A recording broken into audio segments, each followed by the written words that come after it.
자, 오늘 우리는 본문을 가지고 사명의 회복이라는 제목으로 말씀을 상고하고자 합니다. 우리 같이 제목을 따라 하시겠습니다. 사명의 회복.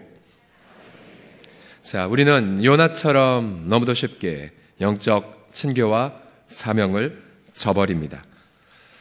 그러나 하나님은 우리들을 회복시키십니다. 하나님은 영적 친교를 제일 먼저 회복시키시죠. 깊은 고난의 바닥에서 감사와 기도를 터뜨려 주십니다. 하나님의 영적 친교의 회복 속에 사명을 회복시키십니다. 3장 1절을 다시 보시면 여호와의 말씀이 두 번째로 요나에게 임하니라. 사명은 말씀이 임할 때 회복됩니다. 그래서 우리 여러분 지난 사흘간 여러분이 맥체이 목사님이 가르쳐준 성경들을 읽으셨다면 벌써 3장, 12장을 읽으셨고 오늘 또 4장을 읽으실 텐데 벌써 올해를 향한 하나님의 사명이 계속해서 말씀 가운데에 임하고 있습니다. 그러니까 하루 말씀 읽지 않으면 우리는 그만큼 손해보는 것이죠. 그래서 올해도 날마다 말씀을 읽고 듣고 묵상하심으로 올 한 해 내가 걸어갈 사명의 땅을 분별하여 성취하는 우리 모든 서울홍성의 식구들이 다 되기를 예수님의 이름으로 간절히 축복합니다. 축복합니다. 네, 보통 이 사흘째 보면 체력이 좀 떨어지셔서 약해지는 경향인데 다시 한번 말씀을 통해 사명 성취하시기를 다시 한번 정확히 말씀으로 사명을 이루어 가시기를 축복합니다. 자, 사명 회복의 프로세스는 무엇일까요? 사명 회복의 이런 과정들은 무엇이겠습니까? 첫 번째로 사명의 출발은 한 영혼입니다. 한번 따라 하시겠습니다. 사명의 출발은 한 영혼입니다. 시작. 앞서 사명은 영어로 미션이라고 말씀드렸죠. 이 미션은 라틴어의 미시오 명사형이고요. 미타레는 보내다 동사형인데 바로 보내다라는 그런 뜻입니다. 보내다. 즉 내가 하나님이 나를 우리 가정에 보내신 목적, 나를 일터로 보내신 목적, 나를 캠퍼스나 또 나를 학교로 보내신 목적을 뜻하죠. 흥미로운 건 이 사명의 한자 풀이 하여금사의 이제 목숨명, 명자가 두 가지 의미가 하나는 명령할 때 명이고 또 하나는 목숨할 때 명자입니다. 그래서 이 한자 말로 본다면 사명의 이 명자, 명령이지만 문자적으로는 그러나 우리가 특별히 우리 성경과 연관해서 이런 워드플레이를 할 수 있습니다. 아, 사명의 출발은 목숨, 즉 사람의 생명이구나. 오늘 이 3장 2절과 3절을 보시면 하나님의 요나의 사명을 회복시키실 때에 어디서부터 회복을 하냐면 바로 요나가 가야 할 사람을 자각시키심으로 사명을 회복시키시죠. 3장 2절과 3절을 보시면 일어나 저 큰 성읍 니느웨로 가서 내가 내게 명한 바를 그들에게 선포하라. 바로 그들 그리고 니느웨. 그래서 요나가 여호와의 말씀대로 일어나 니느웨로 갔죠. 니느웨는 사흘 동안 걸을 만큼 큰 성읍이었습니다. 자, 지도를 보시면 니느웨는 현재 이라크의 모술 지방에 있습니다. 모술 지방. 내일 사진 제가 보여드리겠지만 이 IS가 폭격하고 폐허를 일으킨 도시 중에 하나죠. 티그리스강 동쪽에는 도시입니다. 걸어서 사흘이 걸릴 만큼 큰 그런 성읍인데 당시의 모습을 상상했던 그림을 그 다음 보여주시면 그 당시에 국제도시에 해당이 되는 거죠. 이 교통 또 물류의 그런 요충지였습니다. 근데 특이한 구절이 하나 관찰됩니다. 이 3절의 끝부분에 보시게 되면 사흘 동안 걸을 만큼 하나님 앞에 큰 성읍이다 라고 표현했는데 우리 한글 개역의 좀 의미는 하나님 보시기도 큰 성읍이거다 라고 하겠지만 원래 원문을 통해서 보게 되면 이런 뉘앙스입니다. 하나님 보시기에 고귀한, 하나님 보시기에 가치 있는, 하나님 마음에 크게 비중이 있는 그러한 영혼들이 있는 곳이라는 의미가 있습니다.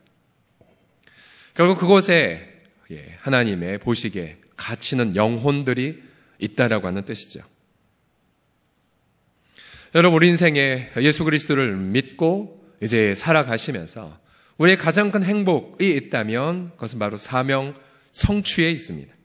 성도는 사명에 따라 살고 또 사명에 따라 죽습니다. 성도는 질병으로 죽는 것이 아니고 또 사고로 죽는 것이 아니고 사명을 성취해야 예수님처럼 내가 다 이루었도다, 내가 달려갈 길을 다 마쳐야 우리는 죽고 천국에 가게 되죠.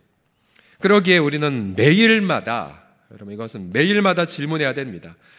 나는 하나님이 보내신 곳에 있는가? 나는 과연 그 하나님 보내신 일을 이루어가고 있는가? 제가 신방을 해보면 우리 성도들의 삶 속에 가장 행복한 희열이 넘칠 때가 언제냐면, 목사님, 제 할 일이 뭔지 알아요. 제가 있을 곳이 어딘지 알아요. 그래서 그걸 얘기할 때마다 행복이 넘치는 것을 종종 발견합니다. 우리가 사명을 발견하고 또 그 사명을 성취하기 위해 필요한 질문을 본문을 통해서 얻게 됐죠. 자, 이렇게 질문을 던져야 됩니다. 하나님, 제가 섬길 영혼들은 누구입니까? 한번 기도 따라해 보시겠습니다. 하나님, 제가 섬길 영혼들은 누구입니까? 시작. 하나님, 제가 섬길 영혼들은 누구입니까? 예. 또 하나님, 저를 누구에게로 보내십니까? 반드시 이 질문을 던지셔야 됩니다. 저는 우리 종종 교육자들에게 이렇게 말을 하죠. 감사하게도 저희 공동체는 우리 교육자들이 오랫동안 한 공동체 사역하는 그런 교회 중에 하나인데, 늘 이렇게 말합니다. 우리가 우리 공동체에 보내어진 이유는 이곳에 내가 목숨 바쳐 섬길 한 영혼이 있기 때문이다. 그렇게 늘 종종 나눕니다. 또 이렇게 고백하죠. 하나님이 우리 공동체를 사랑하셔서 가장 베스트한 교육자들을 선택해서 구별하신 분들이 바로 당신들입니다 라고 말합니다. 또 우리가 왜 가족을 이루었을까요? 우리 국민학교, 초등학교 교과서에서 나오는데 가족을 구성하는 세 가지 방식이 있죠. 하나는 결혼, 또 하나는 출산, 또 하나는 입양. 세 가지입니다. 가정을 이루는 방식. 왜냐하면 가족은 내가 부름받은 곳이기 때문이죠. 내가 섬길 영혼들이 있는 곳이 바로 가족이기 때문입니다. 이제 진학, 우리 고3 수험생들 한참 이제 실기를 보고 있고, 진학이라든지 또 이사라든지 또 어떤 입원이라든지 어떤 내가 보기에 어떤 물질적이거나 아니면 진학에 있어서 중요한 결정이 되어질 때에 가장 중요한 하나님의 원리는 우리의 돈도 아니고 우리의 성적도 아니라 바로 내가 부름받은 곳으로 가는 것입니다. 이게 가장 큰 원리입니다. 그래서 특별히 우리 고3 수험생들이나 청년들의 경우 직장이나 진학을 위해 기도할 때에 반드시 이걸 기도하셔야 돼요. 하나님, 제가 만날 곳으로 보내주세요. 제가 섬길 사람 있는 곳으로, 내가 만나야 될 사람 있는 곳으로, 또 내가 평생 하나님의 사명을 이루는 데 합당한 곳으로 보내어 주시옵소서. 그러면 진학, 진로, 이사에 대한 해답을 분명하게 얻게 됩니다. 이번에 방글라데시 6번째 발자국을 가는 분들, 지금 17분인가요? 열심히 지금 훈련하고 계신데, 왜냐하면 본인이 돈이 있어서나 시간이 있어서 가는 게 결코 아닙니다. 하나님이 내가 너 그걸로 보낸다. 그래서 보냄 받았기 때문에 가는 거죠. 그래서 우리 청년들의 경우 통장에 잔고가 없어도 결국은 가게 됩니다. 기특한 것은 지난 추석 때에 청년들이 연해주 땅을 가지 않았습니까? 근데 그 연해주 간 청년들 대부분이 또 이번에 방글라데시 가요. 주의 음성을 계속 듣는 거죠, 이 친구들이. 우리가 교회 공동체에서도 섬김이나 교사를 통해 한 영혼을 목양하는 것도 역시 부름받은 사명 때문입니다. 그리고 나의 일평생의 사명은 내가 우리 공동체에서 교사와 또한 섬김을 통해 분명한 사명을 자각할 수가 있죠. 그래서 여러분, 우리 공동체가 올 한 해, 또 여러분 개인적으로나 우리 모든 분들이 정말로 부름받은 곳에 서도록, 특별히 내가 정말로 섬겨야 될 한 영혼을 향해 말씀과 사랑을 나눔을 통해 여러분 요나처럼 또 우리 선배들처럼 평생 사명 자각, 사명 실현의 행복을 누리는 2018년 되시기를 예수님의 이름으로 축복합니다. 자, 옆 사람 오며 이렇게 고백하겠습니다. 사명의 출발은 한 영혼입니다. 시작. 사명의 출발은 한 영혼입니다. 그러면 사명 회복의 프로세스 가운데에 사명의 열매는 무엇이냐? 사명의 열매는 함께 따라 하시겠습니다. 사명의 열매는 회심입니다. 시작. 자, 요나가 말씀대로 순종했죠. 요나가 말씀대로. 혹자는 요나는 그렇게 고집불통이더니 고생해봐서 드디어 순종했구나라고 요나를 깔볼 수도 있습니다. 네, 여러분 솔직히 여러분 모르겠지만 저의 경우 요나는 대단히 훌륭한 사람입니다. 왜냐하면 요나는 단 2번 만에 순종하고 900km밖에 이방인에게 갔기 때문에 저 같은 경우는 2번은 아니었던 것 같아요. 적어도 20번, 30번 제게 말씀하셔야 그제서야 순종하는 것 같습니다. 그래서 우리 요나 형님은 저보다 나은 양반입니다. 요나가 어쨌든 2번째 말씀대로 순종해서 니느웨로 갔죠. 4절에 보시게 되면 요나가 그 성읍에 들어가서 하루 동안 다니며 외쳐 이르되 40일이 지나면 니느웨가 무너지리라. 요나가 받은 말씀이 무엇인지 분명히 보았죠. 40일이 지나면 니느웨가 심판을 받는다는 내용이었습니다. 심판을 받는다는 내용. 5절에 보면 니느웨 사람들은 이 소식을 듣자마자 충격적인 반응을 합니다. 그들은 하나님을 믿었습니다. 하나님을 믿다. 이 믿다라는 이 단어, 성경에 가장 먼저 나온 단어는 창세기 15장 아브라함이 여호와를 믿음에. 또 반대로 그 당시에 이스라엘 백성들이 그렇게 안 했던 명령이었죠. 하나님을 믿지 아니하매.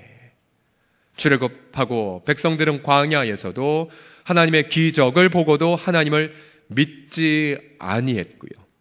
또한 북왕국으로 나아가면서 그들의 왕들은 하나님을 믿지 아니했었습니다. 그러한 불신의 배경, 하나님의 본 백성은 믿지 않았는데 이방 사람들은 하나님을 믿었고 더 나아가 금식을 선포했고 누가 명령하기 전에 백성들이 자원해서 금식을 시작했죠. 높고 낮은 자를 막론하고 회개를 뜻하는 굵은 베옷을 입었습니다. 더 놀라운 것은 왕의 반응이죠. 6절을 보시게 되면 그 일이 니느웨 왕에게 들림에, 여기서 말하는 일이란 요나의 말을 듣고 백성들이 자발적으로 회개하기 시작한 일입니다. 왕은 요나의 말을 직접 듣지도 않았죠.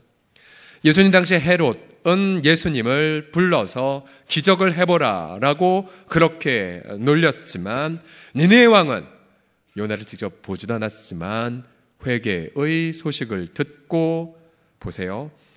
왕의 보좌에서 일어나 왕복을 벗어버렸습니다. 재앙 앞에 왕도 소용없다라는 의미이죠.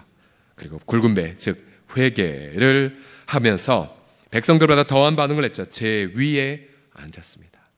이 말은 모든 어떤 악행을 버리고 자신의 모든 행위를 회개에만 집중했다는 뜻이죠.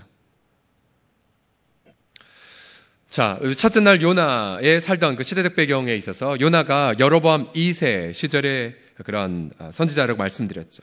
여로보암 2세. 정치는 잘했고 또 그 당시 북왕국의 최대의 영토를 회복하긴 했지만 하나님은 이렇게 선포했죠. 여전히 금송아지를 우상을 섬겼더라고 말합니다. 그냥 자신의 나라 왕은 우상 숭배했고 니느웨 왕은 겸손히 회개를 했습니다. 더군다나 니느웨 왕은 신하들과 상의하여 국가적인 회개의 날을 선포하죠. 8절과 9절을 보시면 짐승에 마저도 굵은 베옷을 입혔습니다. 그 당시 고대 중동에 나라 위기가 있으면 짐승마저도 그렇게 옷을 입히는 그런 관습이 있었다고 합니다. 그러면서 힘써 하나님께 부르짖을 것이며 각기 악한 길과 손으로 행한 강포에서 떠날 것이라. 하나님의 뜻을 돌이키시고 그 진노를 그치사 우리가 멸망하지 않게 하시리라. 그렇지 않을 줄을 누가 알겠느냐 한지라. 여러분, 요나서는 계속해서 믿는 백성들보다 믿지 않았지만 하나님을 더 잘 경외하고 또 하나님을 잘 신앙하는 이방인들을 계속해서 말하고 있습니다. 이것이 그 당시 하나님 백성들에게는 있을 수 없는 일이었었죠. 결국 하나님은 그들의 회개의 부르짖음과 회개에 합당한 열매를 보고 10절에 보시면 하나님이 그들이 행한 것 곧 그 악한 길에서 돌이켜 떠난 것을 보시고 하나님의 뜻을 돌이키사 그들에게 내리려고 말씀하신 재앙을 내리지 아니하셨습니다. 국가적인 회심의 역사가 일어나게 되었죠. 자, 이 요나가 사명의 출발점을 한 영혼으로 그렇게 보았고 이제 그가 사명을 순종하자 열매는 분명했습니다. 바로 한 영혼의 회심이었었죠. 한 영혼의 회심. 우리가 이 인생을 설계하면서 또 올 한 해를 설계하면서 여러분들이 사명을 다른 걸로 오해하지 마십시오. 내가 정말 제대로 순종했다면, 사명에 순종했다면 반드시 영혼의 돌아옴의 회개가 있어야 됩니다. 이게 분명한 공식이에요. 하나님은 우리 시대에도 여전히 말씀하고 계십니다. 여전히. 지금 이 시대에도 니느웨처럼 준비된 지도자들, 또 준비된 백성들이 가득하죠. 사도행전 18장 9절과 10절을 다 같이 읽어보겠습니다. 시작. 밤에 주께서 환상 가운데 바울에게 말씀하시되 두려워하지 말며 침묵하지 말고 말하라. 내가 너와 함께 있음에 어떤 사람도 너를 대적하여 해롭게 할 자가 없을 것이니 이는 이 성 중에 내 백성이 많음이라 하시더라. 아멘. 보세요. 그 당시에 바울이 있었던 고린도 도시도 우상 숭배와 타락 그리고 물질 만능이 극에 달았던 대도시였지만 그러나 하나님 말씀하시죠. 이 성 중에 내 백성 많아. 내 백성 많아. 요나에게도 저 요나 니느웨에 내 백성들이 많다라고 말씀하신 것과 동일한 거죠. 문제는 무엇입니까?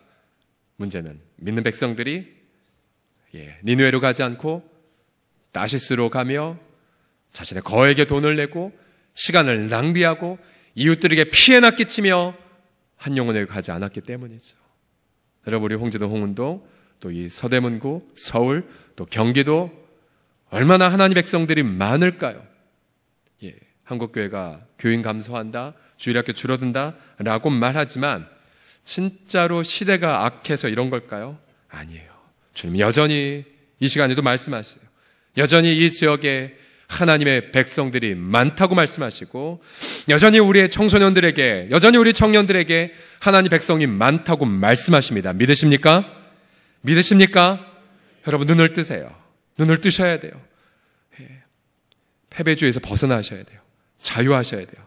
여전히 믿는 백성들은 우리 주변에 많아요. 그러기에 복음전도는 새생명 축제날에만 하시는 것이 아닙니다. 작년 11월 달 저는 우리 공동체를 바라보면서 여러분들이, 물론 저도 부족한 것도 있지만 전도가 하나 이벤트가 되는 일부 분들을 조금 보았습니다. 아니, 그렇지 않아요. 전도는 이벤트가 아니에요. 우리의 삶이고 우리의 사명입니다. 그러기에 여러분 새생명 축제 지금부터 준비하셔야 돼요. 적어도 새벽 기도에 나오시는 분들, 하나님 사명 자각하고 사명을 실현하는 삶을 살게 하소서. 저는 여러분 미리 축복합니다. 올해 여러분들의 사명 성취의 도상에 여러분들 때문에 한 영혼의 회심의 역사가, 회개의 열매들이 풍성히 맺히기를 예수님의 이름으로 선포하고 축복합니다. 교회 봉사를 할 때도 마찬가지입니다. 여러분들이 최근에 오시는 세교우들이나 또 다른 교회에서 오신 분들에게 교회 봉사를 마음껏 위임 좀 해주시고, 기존에 여러분들이 정말 사명자각에 힘쓰셨다면 목양에 집중하시다. 목양에 한 영혼 목양에. 모든 교회 봉사일들은 누구나 다 할 수 있습니다. 그러나 말씀에 자각하는 자들은 한 영혼 목양에 집중하셔야 돼요. 그래서 한 영혼 목양하는 섬김이들 은퇴가 없습니다. 또 한 영혼 섬기는 교사들 역시 은퇴가 없어요. 나이와 상관없어요. 요나처럼 말씀에 순종해서 가셔야 돼요. 하나님 보기에 고귀한 영혼들에게로 가셔야 됩니다. 가셔야 돼요.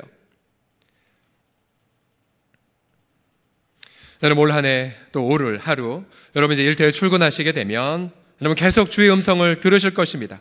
이 회사에 내 백성이 많도다. 이 거래선에 또 너의 회사 건물 안에 또 이 캠퍼스에 또 이 학원에 내 백성이 많음이니라.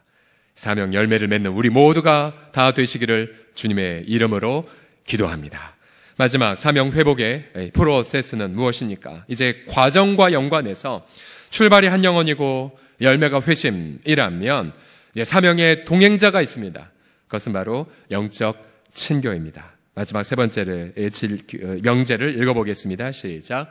사명의 동행자는 영적 친교입니다. 자, 요나는 매우 아름다운 열매를 맺었죠. 이 정도 엄청난 스스명 축제의 열매면은 너무 기뻐했을 것입니다. 그러나 4장 1절 이렇게 요나가 반응하죠. 같이 읽겠습니다. 시작. 요나가 매우 싫어하고 성내며, 매우 싫어하고 성내며. 원문으로 보게 되면 요나는 이 상황 자체를 큰 악 혹은 큰 재앙으로 여겨 분노했습니다. 자, 한 영혼이 돌아오는 것 하나님 앞에 큰 기쁨인데 의 99보다 잃어버린 한 영혼 돌아오는 걸 더 기뻐한다고 말씀하셨거니와, 그러나 요나는 하나님의 그 기쁨을 공유하지 않고 오히려 하나님을 향해 분노하고 싫어했습니다. 요나의 이 강팍한 마음, 요나의 이 편견 가득한 마음, 우리가 내일 마지막으로 더 살펴보죠. 왜 요나가 사명 이렇게 엄청난 성과를 거두었는데도 불구하고 영적 친교의 거대한 위기에 들어갔을까요? 자, 다시 요나가 받은 사명의 내용을 다시 살펴보죠. 요나 3장 2절을 다시 보시면 하나님은 요나에게 이렇게 말씀하십니다. 같이 다시 한번 읽어보죠. 시작. 내가 내게 명한 바를 그들에게 선포하라 하신지라. 그러면 우선 내가 내게 명한 바는 첫 번째로 니느웨가 40일이 지나면 멸망받으리라 라는 말씀이지요. 그러나 또 하나가 더 있습니다. 또 하나가 더 있어요. 요나가 1장에 바다에 던지워지고 2장에 큰 물고기로 구원을 받고 그 속에서 감사와 찬양을 회복했지요. 요나가 경험한 명령의 말씀은 큰 물고기, 자신의 고집에도 불구하고 구출하신 하나님의 은혜도 그가 경험한 명령이었습니다. 그러면 요나는 단순히 일 잘하기 위하여 어떤 외적인 명령만 수행해야 되는 것이 아니라 분명히 요나는 이렇게 고백했어야 합니다. 니느웨 성읍에 가서 여러분 내 말 좀 들어보시오. 내가 당신들이 싫어 정반대 땅으로 도망가다가 폭풍우를 만났고 심판으로 문제 다 해결된다 여겨 바다에 빠뜨리라고 했는데 하나님이 나를 심판하신 것이 아니라 내가 생각도 못한 큰 물고기 배 안에서, 여러분 믿을 수 없으시죠? 저도 믿을 수 없었습니다. 그 속에 밤낮 사흘을 머물며 하나님을 대면했습니다. 여러분도 마찬가지입니다. 나를 보십시오. 나를 보십시오. 그러면서 자신의 스토리를 전하며 하나님의 마음을 나누었어야 했습니다. 자, 여러분 이것은 우리 모든 성도들이 반드시 알아야 되는 중요한 진리입니다. 왜냐하면 하나님은 첫날에도 말씀드렸지만 니느웨에게 너희 40일 지나면 멸망해. 여러분 이 소식은 천사들 통해서 얼마든지 하실 수 있습니다. 그렇죠? 갑자기 이 성읍의 니느웨에는 무수하게 많은 가축들의 입을 열어서 말람의 나귀의 입을 여셨듯이 너희 40일 지나면 다 멸망한다 회개라고 말씀하실 수 있었어요. 그런데 왜 굳이 이렇게 시간 오래 걸리고 또 이렇게 제대로 말도 안 듣는 요나를 사용하실까요? 그것은 하나님의 그 애절한 마음의 증인이 되라고 하신 겁니다. 하나님의 그 마음을 단순히 말로만 전하는 것이 아니라 삶으로 전하라는 주님의 계획이었죠. 여러분 사도 바울의 예를 보세요. 바울은 언제나 복음을 증거할 때마다 그냥 하나님이 너희 사랑해서 예수님 보내셔서 이것만 전하지 않았어요. 예를 들어 고린도서 4장 5절을 보십시오. 밑보다 모든 사람이 받을 만한 이 말이요 그리스도 예수께서 죄인을 구원하시려고 세상에 임하셨다. 이 문장뿐만 아니라 반드시 이것도 삽입했습니다. 죄인 중에 내가 괴수입니다. 내가 괴수입니다. 또 고린도서 다른 곳에 4장에도 보면 이건 디모데전서 1장 15절이고 고린도 4장 5절에도 보게 되면 우리가 너에게 복음을 증거할 때에 예수 그리스도의 주되심을 증거하고 또한 그분 때문에 우리가 너희의 종됨도 전한다고 말했습니다. 만삭되지 못한 나 같은 자에게도 하나님이 그 아들을 나타내셨다고. 나는 이전에 포악자요 핍박자였노라고. 언제나 바울은 복음의 증인이 되어 자신의 삶을 열어 보였던 것이죠. 그래서 사도 바울은 자신 때문에 엄청난 성과, 엄청난 열매가 일어났음에도 불구하고 그 속에서 교만하거나 정죄에 빠지지 않았습니다. 그는 언제나 사명 성취의 한복판 안에서 나 같은 죄인을 구원하신 하나님의 은혜에 대한 감사를 잃어버리지 않았습니다. 여러분, 우리가 지나간 한국교회에 엄청나게 많은 큰 교회, 엄청나게 유명한 분들, 그러나 얼마 안 있다가 그분들이 급격하게 타락하여 한국에 재앙이 되었던 상황의 이유가 무엇이었을까요? 우리도, 저도 그렇고 뭔가 대형화 그리고 유명해짐을 추구하려는 본능, 인간에게 다 보편적인 감정 아닙니까? 문제가 무엇이었을까요? 그 엄청난 성과 그 가운데 무엇이 생략이 되어버렸습니까? 나 같은 죄인을 구원하신 주님의 은혜, 바로 영적 친교를 잃어버렸던 거죠. 잃어버렸던 거예요. 우리 인간은 요나처럼 무엇인가 거대한 성과, 거대한 박수, 뭔가 거대한 일을 이루면 이룰수록 우리는 나 같은 죄인을 구원하신 하나님의 은혜를 망각해버립니다. 이게 요나의 성품, 또 저와 나의 본 모습입니다. 그러기에 오늘 이 하루 시작하시기 전 여러분 하나님 앞에 정말로 피 흘리는 마음으로, 애끓는 마음으로 하나님 앞에 이렇게 결단하십시오. 주님, 죽을 때까지, 사명 성취할 때까지 나 같은 죄인 구원하신 하나님의 은혜를 잊지 말게 하여 주시옵소서. 아무리 큰 사명의 성취를 경험했다 할지라도 골방에 들어가 주님과 함께 깊은 교통을 하며 하나님이 내게 주신 은혜에 헤아릴 수 없음 속에 눈물 흘리는 영적 친교의 사람이 되게 하여 주시옵소서. 이러한 고백으로 날마다 아름다운 영적 친교의 기쁨이 더해가면서 하나님의 전적인 은혜로 말미암아 한 영혼 한 영혼의 회심의 열매를 경험하는 오늘과 올 한 해를 보내시기를, 또 평생을 보내시기를 예수님의 이름으로 축복합니다. 우리가 찬양합시다. 나 같은 아무도 예배하지 않는 이 찬양 같이 주 앞에 먼저 드리면서 같이 기도하지요.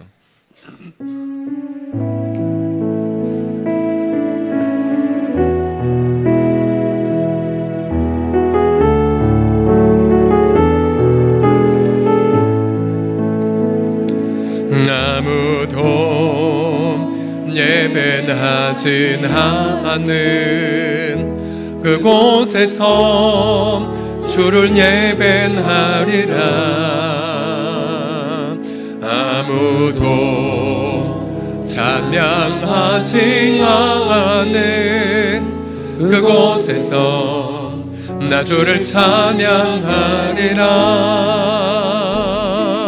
누구도 헌신하지 않는 그곳에서 주께 헌신하리라. 누구도 증거하지 않는 그곳에서 나 주를 증거하리라. 내가 받는 모든 땅 주를 예배하게 하소서. 주의 보혈로 넘어지게 하소서. 내가 선 이곳 주의 거룩한 곳 되게 하소서. 주의 향기로 물들이소서. 다시 한번 아무도 예배하지 않는, 아무도 예배하지 않는 그곳에서 주를 예배하리라.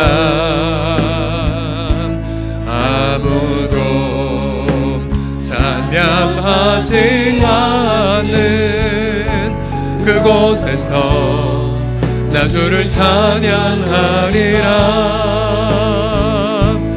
누구도 헌신하지 않는 그곳에서 주께 헌신하리라.